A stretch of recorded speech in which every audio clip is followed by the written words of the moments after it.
So they are gonna, that Susie's gonna. She's there forever. Yeah. Down there forever until they will see. As far as anything we should.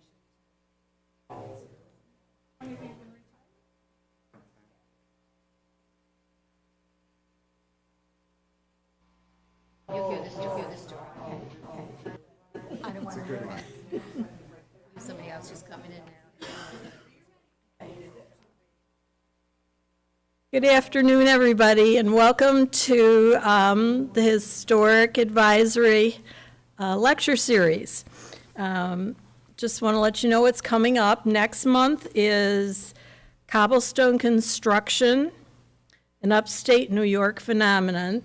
And I know that when I've done programs on cobblestones, people who are not from this area call them potato houses. It's going to be done by Douglas Farley from the Cobblestone Museum. That's on November 9th. On December 14th, Ben Falter from the Ontario County Historical Society is going to do Roseland Remembered. So let's get some more people here to these programs. I want to introduce today. The title of our program is Royalty Regaling Greater Rochester, the Victor Vibe version. In their seventh published book, Tim and Deb Smith collect the most humorous and intriguing stories from the Greater Rochester area. Their presentation features vivid visuals and content that will leave you entertained as well as informed. Highlights of Tim's VCS teaching career will bring a local flair to the event. Tim and Deb Smith are both retired teachers who, in addition to have published 7 books, which are back there if you would like to buy any, are also the primary writers for the Mendon Honeoye Falls Lima Sentinel. So here's some just endorsements of their books from the Victor community. Your passion for preserving Rochester history shines through, and it's incredible to see the breadth of voices and stories you've included in this project. The mix of historical oddities, sports trivia, crime, and cultural anecdotes creates a well-rounded collection that will appeal to a broader audience. And that was written by Yvonne O'Shea, who is the former principal of the Victor High School. From Jack Marin, the town supervisor, your ability to write from an historical perspective while being entertaining and engaging is remarkable. And lastly, from Gary Haddon, the Village of Victor's previous mayor. There are multiple topics and focal points in your writing. Thank you for highlighting local lore and personalities. So, without further ado, I introduce you to Tim and Deb Smith.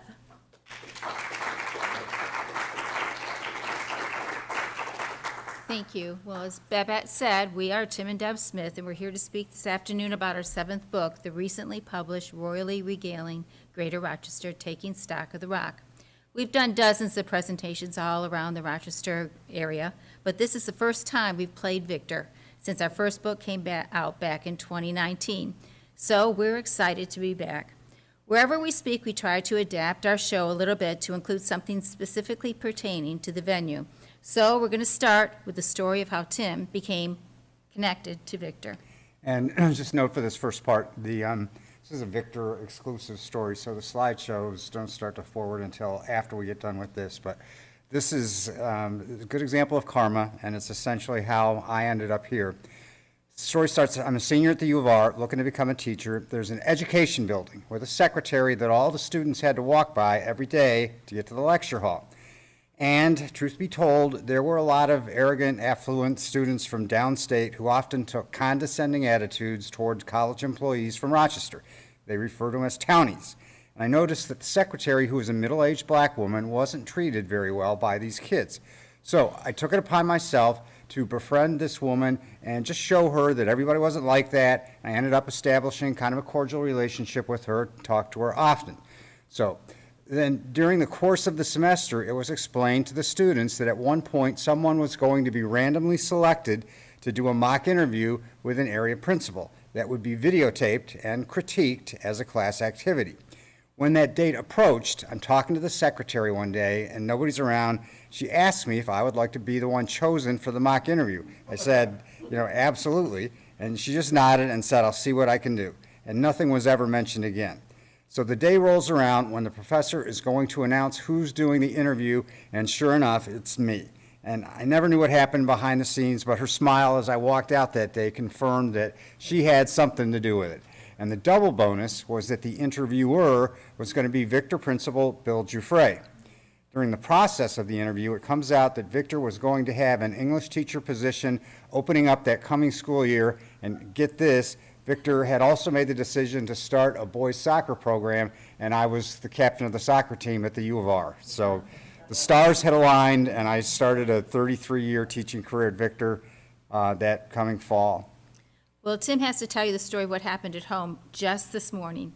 On a few occasions, we talk about God things in his presentation, and this certainly has to qualify. As we went to do our morning workout, because the new fall TV schedules haven't really kicked in yet, we queued up a random rerun of Criminal Minds from the early 2000s.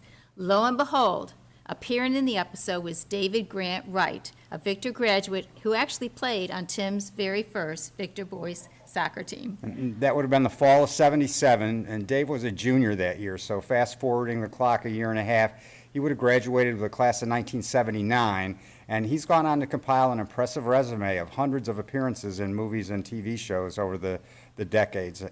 Also on that first team and in the class of '79 was Keith Partington, who now coordinates VCS alumni affairs. Well, in our most recent book, we have collected stories and histories from the greater Rochester area, guided by our goal to always be on the lookout for the humor and intrigue that is embedded within the tales we have to tell. We have a rather unique backstory that we thought we'd share with you before talking about our latest project. When we were in 8th grade, Deb was a Lima Indian and I was a Honeywell Falls Hornet. The merger between those two school districts occurred in between 8th and 9th grade for us. So we were the first class to spend all 4 years as Honeywell Falls Lima Cougars. We met on the first day of high school, dated for all 4 years, then went to different colleges and ended up not seeing each other again for literally 40 years till my mom passed away. I heard about it through the grapevine in Virginia Beach, where I was teaching. I sent Tim a sympathy card. He wrote back. One thing led to another, and after I retired from teaching that year, he came down, picked me up, brought me back home, and now we're married and happily living ever after in beautiful downtown Mendon. But one unique aspect to our courtship was that every day when I would go to the faculty room, there would be an envelope from Tim waiting for me. The contents would be a letter that I had written to him 40 years ago. He saved every one of them. Took me a long time to play those cards. So why don't we get the show started with the man who was actually the very first white settler in what would become modern-day Rochester. Now, you might be thinking, what are the odds that the very first desperado to pitch a tent on the banks of the Genesee is going to have a salacious and scintillating story to tell? Well, if you're thinking that, don't be so negative. Turns out our first settler had a fascinating story to tell. His name was Indian Allen, and the Indian was a nickname. He was actually a white guy who was also the first settler of Scottsville before heading into Rochester. In addition to his first settler hobby, he was a practicing polygamist, and he practiced hard.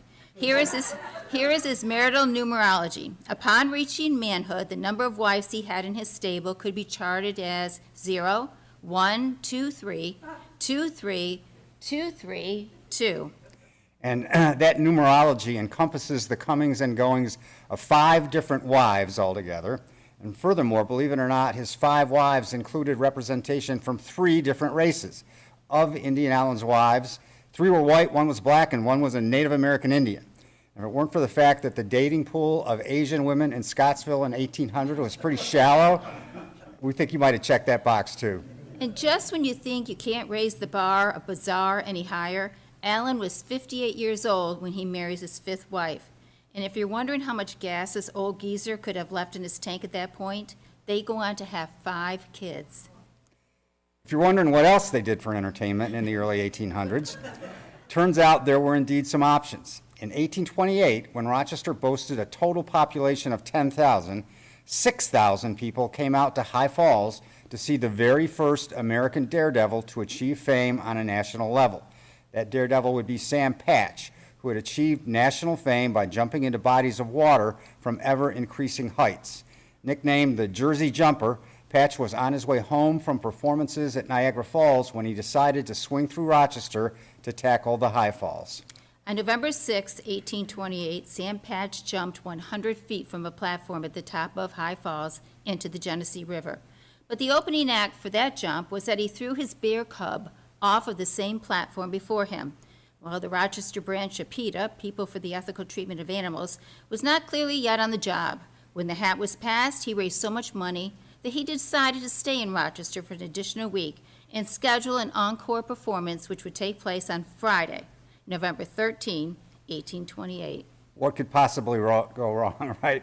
Friday the 13th? I mean, really, Rochester, could not somebody have handed this dude a calendar? So for his follow-up act, Sam Patch built a 25-foot-high platform, increasing the height of the jump to 125 feet, and published advertisements scheduling his jump at 2 p.m. and the bear's jump at 3. As he left the platform, onlookers could immediately tell that something had gone wrong, because Sam's technique was to keep his body totally rigid and enter the water feet first like a torpedo. This time, his body flailed awkwardly. He crashed into the water, and his body did not resurface and was not found until the following spring. There were multiple theories floated as to what might have gone wrong. Personally, based upon the published schedule of Sam jumping at 2 and the bear at 3, we think the bear pushed him. When Midtown Plaza was torn down in 2010, it was a not-so-exultant ending to what had begun as a national storyline when, in 1962, Midtown had opened amongst the fanfare that had branded it as the first indoor urban shopping mall in the United States. That actually made for an interesting historical segue from something that had happened in Rochester over 100 years before that. In 1829, the Reynolds Arcade was built, and with multiple additions. By the mid-1800s, we ended up with a 56-foot-long, glass-covered skylight atrium that literally bisected an entire city block, with one entrance on Main Street and one on Exchange. Check out this picture. If you really get a feel for how ahead of its time this arcade was, as you can see, it was 3 stories high, with a balcony that wrapped around the second floor overlooking the ground floor. It was a lavish complex of offices, shops, services, and restaurants. Check out how cool this place was. It gives you pause to think, there's your first indoor urban shopping mall. George Eastman got his first job here. Bausch and Lomb started their first optical store there. Samuel Morse and Hiram Sibley founded the Western Union Telegraph Company there. And as you can see, the Western Union sign in the picture. Also, Thomas Edison and Daniel Webster delivered second-floor balcony speeches here. For over a century, it was Rochester's center of commerce, some calling it a city within a city. In 1933, it was replaced with a larger 11-story office building, which still bears the same name. Here's a foxy scam for you next. Beginning in 1849, a trio of sisters, Leah, Kate, and Maggie Fox, initiate the most famous and long-lasting scam in Rochester history. For decades, they succeed in convincing many locals that they are mediums, able to provide the opportunity to communicate with the dead through a series of rapping or knocking noises which answer their questions on a once for yes, twice for no basis. Skeptics are challenged to visit any of their sessions and detect any fraud, but no one is ever able to reveal how they're doing it. So how they actually pull it off might have been a secret best taken to the grave, but for whatever reason, they admit in 1888 that the noises they are able to generate in otherwise stone silent rooms comes from the ability they have mastered to simultaneously crack their toe knuckles on that once for yes, twice for no basis. While the Fox sisters aren't buried in Mount Hope Cemetery, they probably should have been. And while we're on the subject, here's a weird way to look at it. Fun fact regarding Mount Hope. There are almost 150,000 more people dead and buried in that cemetery than there are alive and living in the city of Rochester today. Keep hoping that that zombie resurrection doesn't come to fruition, because we're going to be seriously outnumbered. As the 20th century kicked off, there was an array of characters prowling the streets of Rochester, and we're excited to share with you a pair with parallel monikers. Here's the tales of peddler Frog-Leg George and tavern owner/museum curator Rattlesnake Pete. This particular pair certainly do manage to fulfill the flair of their flashy nicknames. They lived during about the same time period, Frog-Leg George hopping around from 1860 to 1936, and Rattlesnake Pete slithering around from 1858 to 1932. So what did these two dudes do to earn their animalistic nicknames? Well, Frog-Leg George scoured the swamps of,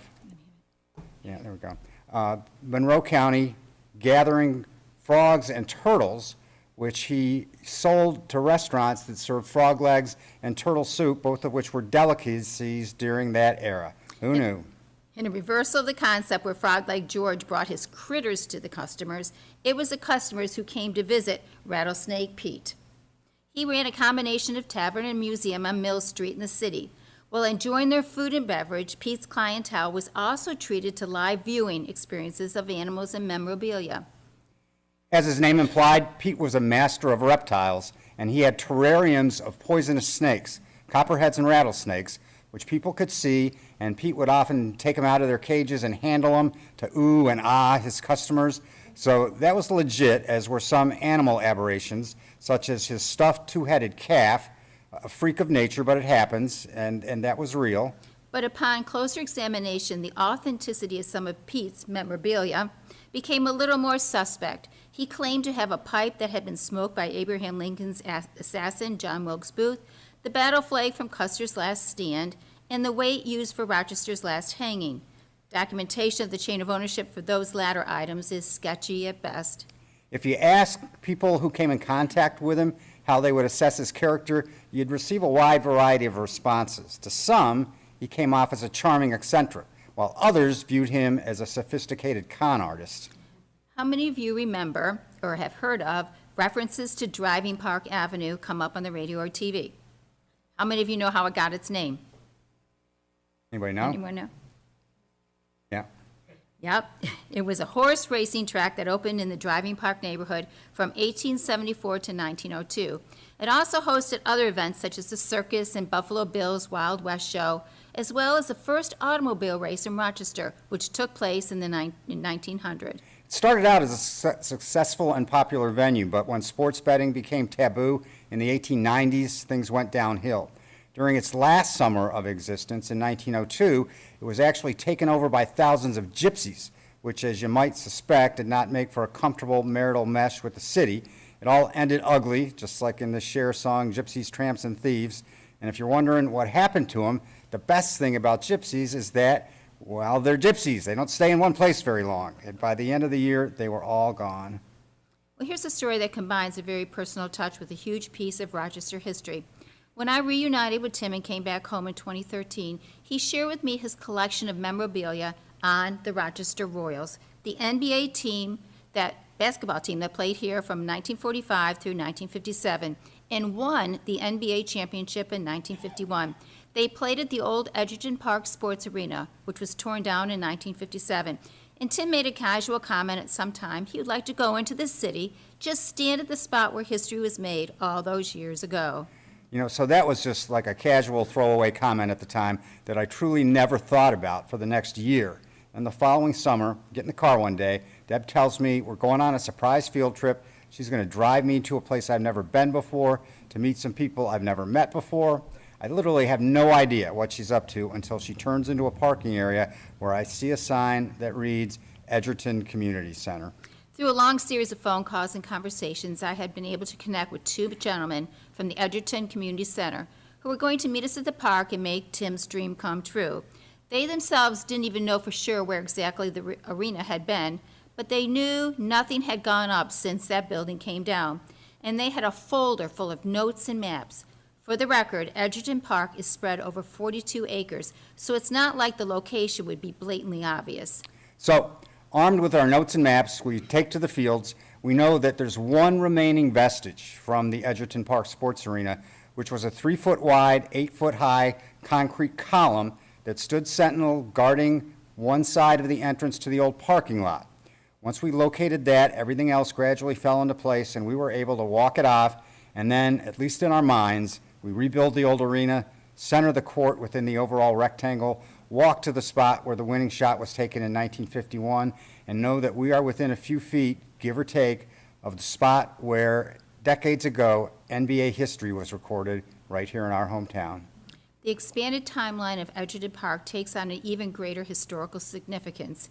It was in 1849 that the Western House of Refuge would open there and gradually grow to become the largest reform school in the state and one of the largest in the country.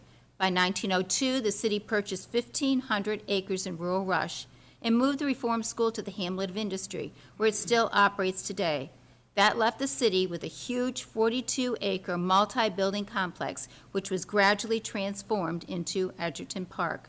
For decades, during the first half of the 1900s, Edgerton Park became the social and cultural hub of the city.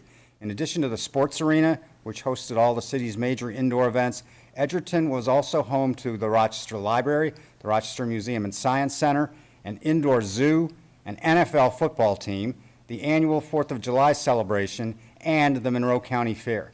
400,000 people flooded the park for Rochester's centennial celebration in 1934. Oh, it was a glamorous era during which, if something important and/or exciting were happening in Rochester, it was probably happening at Edgerton Park. But along with the good, inevitably comes the bad. The timing basically coincides with World War II, but in reality, the demise of Edgerton Park was the result of a combination of many factors.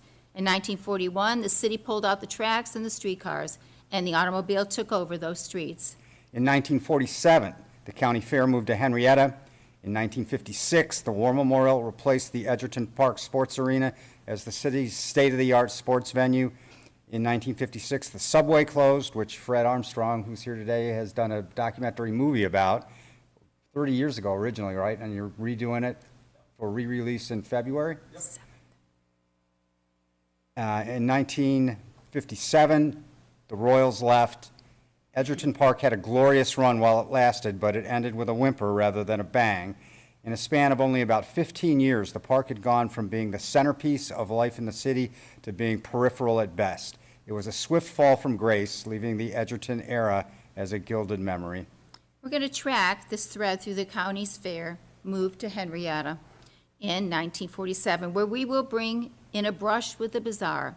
While the fair thrived for decades, the societal changes of the late 60s and early 70s began to bring tensions between the town of Henrietta and the fair. As some of the classical rural county fair events, such as rodeos and animal exhibits, begin to give way to more sensational attractions such as the Ape Girl, the Lobster Man, and the Snake Woman. In letters to the editor, Henrietta residents began to use the word tawdry to describe their dissatisfaction with some of the fair attractions. And it all came to a head in, of all places, at the Tahiti Burlesque tent. What could go wrong in that tent, right? Well, how do we word this for a family audience? I guess we'll just say that in a playful burst of exuberance, one of the girls exposed a Tahitian treat that crossed the town line. The cops were brought in, arrests were made, and Henrietta and the county fair would never be the same again. If you're a Rochesterian looking to have a great sports trivia question tucked away in your back pocket, tell everyone else to look away right now and we'll hand you one under the table. Timing is important here because you don't want Rochester to be the topic of conversation at the time when you pose this question. You want the topic totally elsewhere. Then you throw out the trivia question, what are the only two cities to have teams that were charter members in the original NFL and NBA? One is Chicago. Who do you think the other is? So allowing for a pause to run through the most obvious possibilities, such as, is it New York, Philly, Boston? Pick your point and chime in with the actual answer, which would be Rochester. The Rochester Jeffersons were charter members of the NFL in 1921, and the Rochester Royals were charter members of the NBA in 1949.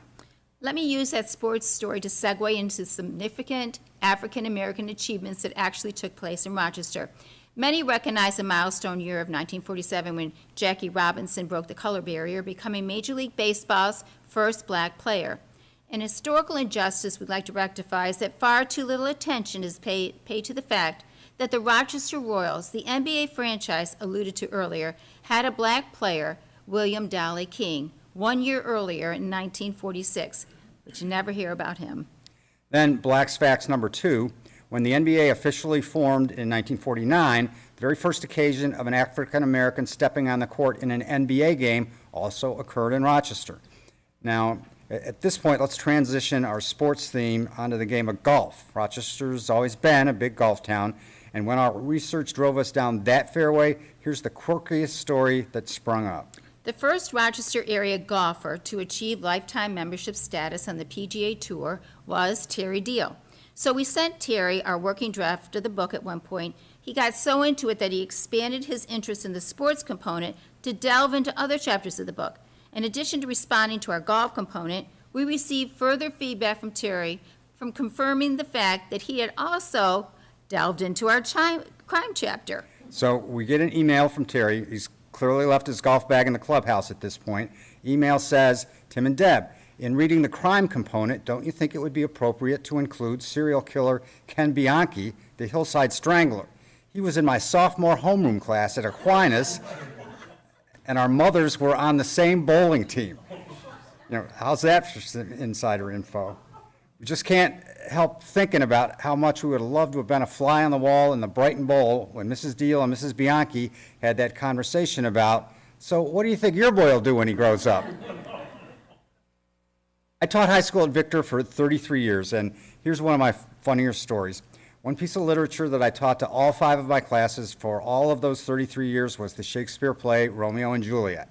So totaling up those 5 times a year readings, I can confirm exactly 165 encounters with that play. The go-to high school movie version of Romeo and Juliet had traditionally been Franco Zeffirelli's classic 1968 film, which starred Leonard Whiting and Olivia Hussey as the star-crossed 14-year-old lovers. Zeffirelli was noted for pushing the envelope of sexual revolution. In this film, he wanted to see how much he could reveal and still maintain that PG rating, which would eventually enable his film to be shown in most high schools. The key point in this story occurs when Romeo and Juliet wake up after having spent their wedding night together. In pushing that sexual envelope, Zeffirelli threw out a caveat for each gender. When Romeo gets up that morning, he walks away from the bed to the window. You've heard the term full frontal nudity. Well, what you see on the screen would be the exact opposite of that. It's a Romeo's bare butt bonanza.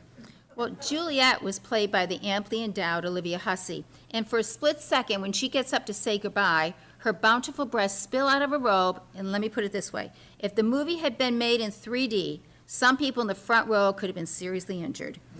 Well, while this view lasts only a split second, for the 14-year-old boys in that classroom, it was a second that may have lived on for hours or days or even weeks. When I was wrapping up class, I would usually close by asking if anybody had any questions. And the end of class on that particular day was always a little awkward, with the kids, just kind of looking around, waiting and wondering if anybody was going to say something about the risque shot. But no one seemed to know how to do it without coming off in a negative light. So usually nothing was said, the bell rang, and the kids went on their way. But not on the day of this story. That crafty class clown Sean Wright finally came up with a perfect way to thread the needle to refocus attention on the scene in question and do it in a fashion that came off as clever rather than crude. Sean raises his hand with perfect timing and delivery, looks at me and says, Mr. Smith, was Juliet really just 14 years old? Here's the story we share in the book that took us totally by surprise when we started our research. Did you know that there's a pretty good chance that Jack the Ripper is buried in Rochester? The dude's name was Francis Tumblety. He was born and bred here. He's buried at Holy Sepulchre Cemetery. He was in London for all the murders, and the head of the British investigative team went to his grave saying that he thought Tumblety was the most likely suspect. In terms of crime, Rochester certainly has some tales to tell. Of course, there are the still unsolved alphabet or double initial murders that took place in the early 70s, It was when 3 young girls were killed within a 2-year period. Each girl had double initials and was found in a town which started with the same letter of those girls' double initials. To specify, exactly what we mean by that, Michelle Maenza was found in Macedon, Carmen Colon was found in Churchville, and Wanda Walkowitz was found in Webster. We've got some theories on what happened there. Here's another murder dilemma for you. Put yourself in the position of this guy. You're on trial for a murder that happened in South Lima, which you did not commit. In a quirky series of events, circumstantial evidence is lining up which seems to suggest your guilt. You actually do have the ability to prove your innocence, but find yourself reluctant to play that card. Why would that be? Because your alibi is that you can prove that you were robbing the train depot in Honey Falls at the time the murder was committed. It makes for the best out of the frying pan and into the fire story ever. Continuing on our criminal trail, Rochester was also home to 2 of the largest armored car heists in history, both in the 1990s. We lead into this as if we were starting a joke. Stop us if you've heard this one. A cop, a terrorist, and a priest all walk into a bar, and taking it from there, those are actually the 3 main players in that story, which is also a good one in the book. We did a review of amusement parks in the greater Rochester area, covering 10 of them. Obviously, there's not nearly that many now, so this component is dotted with rise and fall stories. The most glorious tale told here is that of Ontario Beach Park, which operated from 1884 through 1919. During its height, it became known as the Coney Island of the West, with a record crowd of 42,000 attending on opening day in 1907. The only remaining vestige of the park is a carousel, which is still operating today more than 100 years after the park closed. We loved working with the team at Seabreeze to document their story. The most tantalizing tale there would have to be the concept of how a 17-room house was built into and below the structure of the Jackrabbit roller coaster. The family who operated the ride actually lived there from 1923 to 1972. The house remained intact but unoccupied for another decade after that before it was finally torn down during the winter of 1982-83. Another local project that had us roaring was our collaboration with the Seneca Park Zoo. We got to spend the day with their most experienced docent, Maureen Whalen, and while we share the full details in our book, we thought we'd share with you our favorite of her escaped animal stories. On one occasion, when a Girl Scout troop was enjoying a sleepover in the Discovery Center, the zoo's 16-foot long Burmese python escaped and curled up on the floor right beside the sleeping girls. Our humorous take on that was say that whatever merit badge was received by the girl who woke up to deal with a 16-foot snake in her bed, it just wasn't good enough. The city of Rochester has some pretty impressive inventions on its resume, including some that most everybody knows about, like the camera, Kodak, copier, Xerox. There's also some you probably don't know about, like the voting machine and the eyelash curler, which fall into the fairly benign category, but counter that with the realization that Western New York was also home to the invention of the electric chair and the machine gun. We figured out how to kill both one person and a whole lot of people in the shortest time possible. Ironically, both of those inventions were made by dentists. And we didn't just invent things, we also created some fine food and drink. There's Weigel's White Hots, topped with French's yellow mustard. And from the outlying regions, there's Jell-O from Leroy, topped with Cool Whip from Avon. In terms of beverages, nobody pushed the envelope any harder than Jolt Cola, who created the first energy drink here in 1985, leading with an advertising pitch boasting the fact that it had all the sugar and twice the caffeine. While that was a jolting groundbreaker, pun intended, some of the following pitches were even edgier and more entertaining. Jolt enticed energy enthusiasts and music lovers alike with its claim that it had so much caffeine you can actually see sounds. And for those soda drinkers who might have been intimidated by their parents, there was also the advertising slogan that admonished, "You say your mom wouldn't like this? Well, your mom's not even here." We covered Rochester sports to a never-before-achieved level, and to skim off just a few highlights, our city certainly the king of contest longevity. Next are some stories where the Rochester players could have used some of that Jolt Cola. Rochester teams played in the longest Major League NBA basketball game ever, the Royals, the longest professional minor league basketball game ever, the Zeniths, the longest Major League Soccer game ever, the Lancers, and the longest professional baseball game ever, the Red Wings. I'm almost out of breath just talking about it. And even if you're not a huge sports fan, many of the stories will still resonate. Rochesterian Ken Kaiser umpired in Major League Baseball for 23 years and was known for his irreverent sense of humor, which he showcases in his autobiography, Planet of the Umps. Here's our favorite story from that book. Kaiser wrote, "One game I was at third base at Yankee Stadium and I heard an unusual kind of thumping sound behind me. I turned around and saw a knife sticking in the ground. Under the circumstances I did the only thing possible. When I pulled it out of the ground, I showed it to Yankees third baseman Greg Nettles and said, 'Hey, Greg, look what somebody threw at you.'" Here's another audience participation option for you. In terms of audience capacity, it was Rochester's largest venue ever, 20,000 for sports, 30,000 plus for concerts. It was named after the city's greatest war hero ever, and most people in Rochester don't even know his name anymore. Let's begin to rectify that local injustice this afternoon. Please, if you know the name, repeat with us. Rochester's greatest war hero ever was, anybody know? Yeah. Here's the long story short on Don Hollader. He graduated from Aquinas in 1952, then the U.S. Military Academy at West Point in 1956. He made the cover of Sports Illustrated as an Army football player, and then, after being drafted by the New York Giants, chose a career in the Army over a career in the NFL. In 1967, he volunteered for active duty in the Vietnam War. At the Battle of Ong Thon, he was flying a helicopter when he noticed U.S. troops in danger on the ground below. Rather than just fly back to base as he had been directed, he chose to land his chopper and lead a rescue mission. He lost his life in the effort, but saved several other people. That local largest stadium ever was the old Aquinas Stadium, which was built on Mount Read Boulevard in 1949. As we stated previously, it could seat 20,000 for sporting events and 30,000 for concerts when people could fill in with the field space. Some glorious moments occurred at the stadium, which was renamed Hollader Memorial Stadium. So as we work our way through the presentation this afternoon, we hope we'll be leaving you with some humor and some history, but here's one thing we want to absolutely leave you with. Know Don Hollader. Remember Don Hollader. The opportunity affords itself. Please share his name with others. We shared at the opening of this presentation that the merger between the Lima and Honeyett Falls school districts occurred in between 8th and 9th grade for us. Well, the vote didn't occur until June 12th. So with the beginning of school just a couple months away, there was a lot to do and not much time to do it.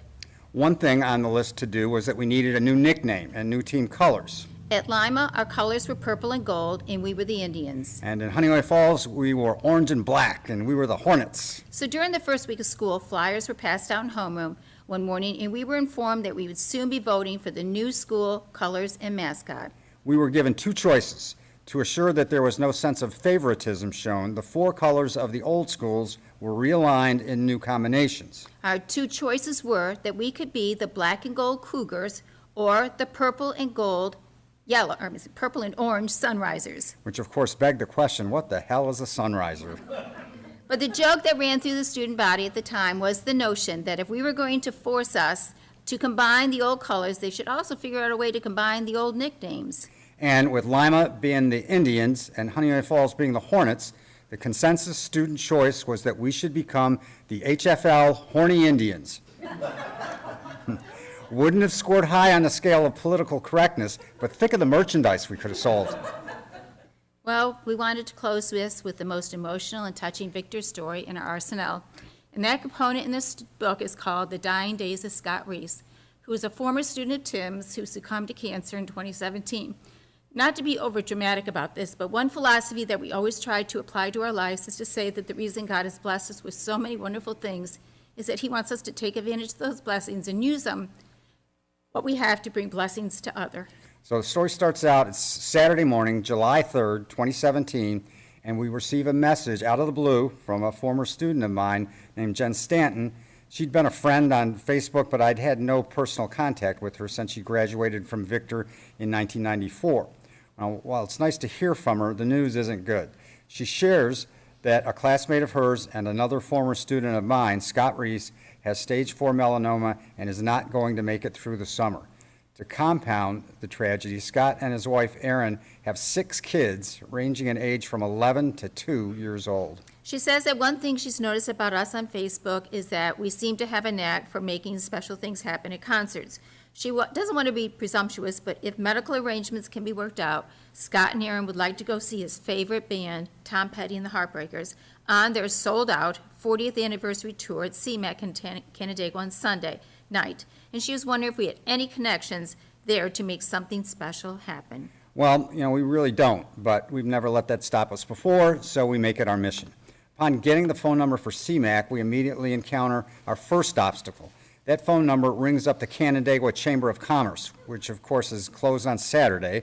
The only way to get a communique to CMAC is to leave a message on Facebook. Hope somebody sees it and gets back to you. So we compose the most compelling, heartfelt version of the story we can, and we post it. It's hard to be optimistic at this point. After all, it's already Saturday afternoon, it's 4th of July weekend, the concert's the next day, it's already sold out, and we can't help but wonder how closely anyone at CMAC is going to be monitoring their Facebook page at this point on a holiday weekend. And of course, the follow-up question would be, even if somebody does see it, how likely are they to do anything about it? But at this stage of the game, a feeling of peaceful resignation sinks in. Even though it doesn't look good, we've done everything we could do. We only had one card we could play in this game, and we played it. So we go on with our day, occasionally checking Facebook. As the day turns into night, hope dwindles for a positive outcome, but then just before going to bed that night, we decide to check Facebook one last time, and lo and behold, we have a message from CMAC. They've embraced our story, and CMAC will bless Scott and Aaron with VIP treatment. So we get up the next morning and begin the process of connecting the dots with all the people involved in this. There's quite a bit of backstory in the process, which we elaborate on in the book, but for the sake of time, we have to defer to the short version of the story here. After an hour of various communications, our phone pings in the following text message. Hi, Smitty and Deb, it's Scott Reese. How have you been? I can't thank you enough for everything you've done for the concert tonight. We are still working on the logistics of everything, but really hope to see you at the show. Things are coming together. The next hurdle to clear is that Scott needs to receive medical clearance from his doctors at Strong in order to be granted a 4-hour hiatus, enabling him to leave the hospital and attend the concert. Note how the dominoes fall in this sequence. Hiatus will only be granted if he is accompanied by a doctor, which Strong does not have the capacity to provide. That being said, Scott's brother Andy is a doctor in Seneca Falls, and once again we see God holding his hand over this entire chain of events. As Erin is walking toward the phone to call Andy, the phone rings. It's Andy asking if she needs his help with mowing the lawn today. Erin replies, I'll swap the lawn favor for another one if you can do it. She explains the concert situation, and Andy is given the option of skipping lawn duty if he's willing to go to the show tonight. That's how life sometimes works out. One minute you're planning to pour gas in the lawnmower, and the next minute you're going to see Tom Petty and the Heartbreakers. So we arrive in Canandaigua, head to the VIP tent, stake out a table, and wait for Scott's arrival. It's just a short while later before we see a wheelchair roll through the gates of the tent. And it's hard to explain the emotions which run through a person's mind in a moment like this. If I had to pick one word that would most accurately describe it, it probably would be paradoxical. Such a twisted combination of exhilarating joy and excruciating agony. Perhaps the most wonderful byproduct of a teaching career is the experience of running into your former students in later years. You just never expect it to be under these circumstances. Despite the wheelchair and external ramifications the disease has ravaged upon his body, Tim recognizes him immediately. The Scott Reese smile has not been compromised by cancer or chronology, and neither has his wit or humor. We get to spend about an hour with Scott and his family that evening. It was a moving experience of everyone involved. Scott leaned over and said to Tim, I can't thank you enough. You are absolutely the only teacher I ever had that could somehow bring this event together in a day. God bless you. We got to visit the Reese household and Victor on a few more occasions throughout that summer. We interviewed the parents for an article we wrote about the wonderful story behind their relationship, and they were both involved with Mercy Flight. The funniest visit of all was when we decided to schedule an interview with all of the kids. We guess that was God's way of having things end up on a high note. That would turn out to be the last time we ever saw Scott. Here's a message which Aaron posted on Facebook on August 29, 2017. At 8:40 tonight, the most amazing, strong, and loving man I will ever know took his last breath in my arms. He fought harder than anyone I know. He's now free from pain and watching over all of us. Scott, I love you with all my heart and always will. Fly high, babe. Of course, an irony of that whole connection was that a few months later, Scott Reese and Tom Petty would both be dead. Final footnote of the story would be that at the beginning of the 2017-18 school year, we were contacted by Victor High School Principal Yvonne O'Shea. Her message read, "Tim and Deb, after reading the article you wrote about Scott Reese, I was deeply moved, and ironically, it spoke directly to what I have already established as my, quote, theme for the year, which is emphasizing the impact that the student-teacher relationship can have. I would like to ask if you would be interested in addressing the staff at the opening high school faculty meeting and telling the story." Of course, we accepted the offer, and we'll throw in one final caveat. We contacted Erin and asked if she would like to come for the presentation. She accepted the invitation, sat right in front facing us from the first row. It all made for a memorable event, and hopefully we inspired the VCS staff to pay it forward and go that extra mile to try and make good things happen for their students. So that wraps up our presentation on our most recent book, Royally Regaling Greater Rochester, Taking Stock of the Rock. And there's a whole chapter of Victor's stories in the book. We have signed copies in the back here, and they're also available through Amazon and Barnes & Noble. And here's the other 6 books we've published, if anyone's interested. Does anyone have any questions? Yes.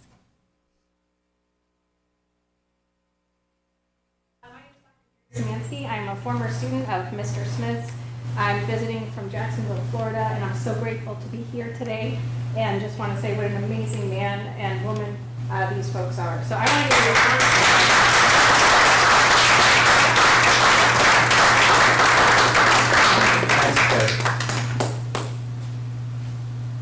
Thank you so much. Oh, Gary's got a question.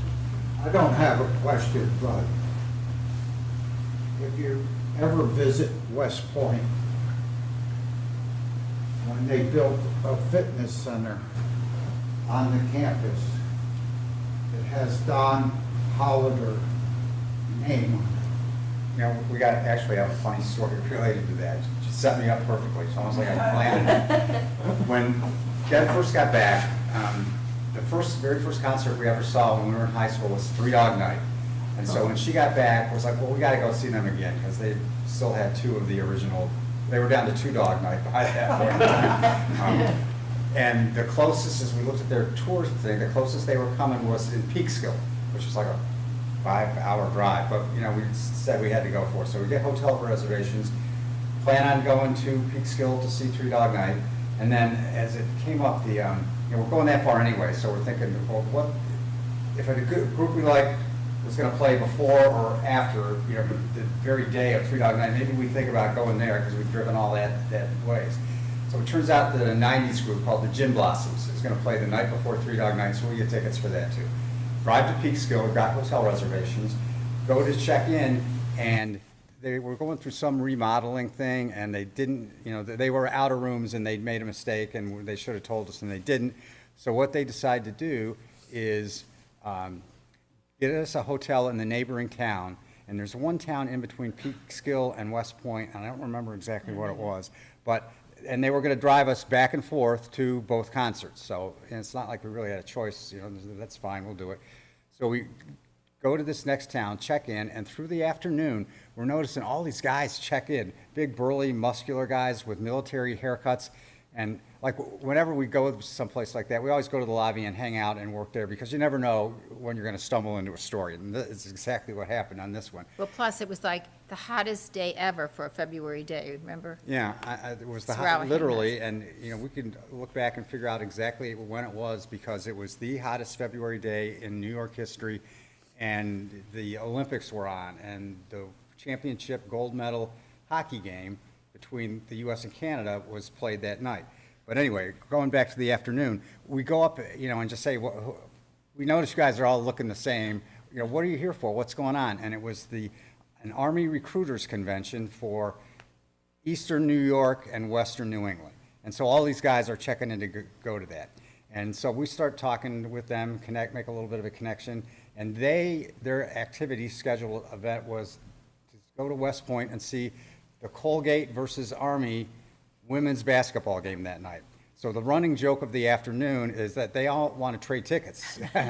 They'll give us their Army Colgate women's basketball tickets for our Gin Blossoms tickets, yeah, which of course, didn't happen. But because it was so freakishly warm, they had the idea, we should go to West Point and walk around. And Tim and Deb, you guys come with us. So we get driven from that town in the middle up to West Point, and it was really pretty cool because most of them had gone there, so they knew all the ins and outs and nuances, and they walk us around and showing us all the things. And we saw the Don Hollader sports facility there, and we were able to say, hey, he's from Rochester.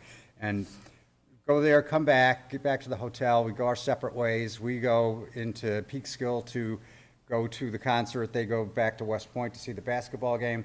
So we get home that night, and we're walking back in the hotel, walk by the bar, and it was like Norm walking into Cheers. Deb and Smitty, come on in. Come on in. They've So- been at the bar for quite some time. And that hockey game was about to start. The starting time was like 11:08 or It's something late. like that. I forget exactly where they were, but it would have been the Olympics of that year. And so we ended up staying there watching. It was a great game. Canada was ahead 1-0. The U.S. tied it up with 8 minutes to go and won it right at the end. And everybody was just going crazy. But there were some saddle-weary G.I. Joes at the bar, or at the breakfast bar the next morning, because they were That was a neat they were place. going to town. We have stories, that's for sure. Already started the 8th book. What's the 8th book?